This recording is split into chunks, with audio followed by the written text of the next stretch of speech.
Hey teachers, and welcome back to another Byte of Tech with your Student Data Systems team. Join us this week as we learn how to create groups in Focus and then make assignments for those specific groups. Let's get started. From your gradebook, go ahead and select the class you want to work with in the top right dropdown and then navigate to the settings for that class.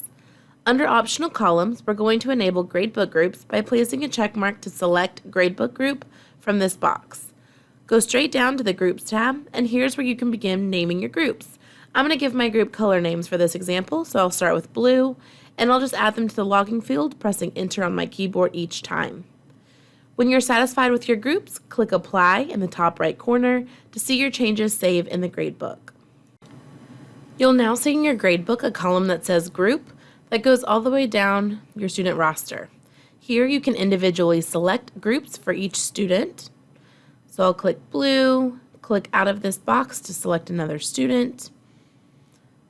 And you can do this all the way down, or you can click the randomize button and have Focus randomize these groups for you. It'll evenly split these groups up, and you can select the randomize button as many times as you'd like to. Once you've created your groups, it's now time to assign to those groups. Here on our assignment details screen, we've entered all of our desired information, and now we're going to click on the Options tab, where we can see that we can assign to individual students.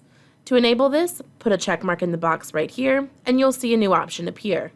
Assign students with the drop-down for individual students, or click this icon to add a group of students. Once this icon is selected, you'll see your groups that you've created here. Select the ones that are appropriate, and then click Add. Only the students listed in the group from your gradebook will appear here. This grade is only going to affect those students. When you're done, click Save. From this assignment, if you click on the Grades tab, you'll notice that only the students in the blue group appear here for an available option for grades. Once you click on the All tab at the top, it'll take you back to your main gradebook screen where you can view this assignment column, and you'll see those grayed out boxes, meaning those students are not allowed to receive a grade for this assignment since it was assigned to a particular group.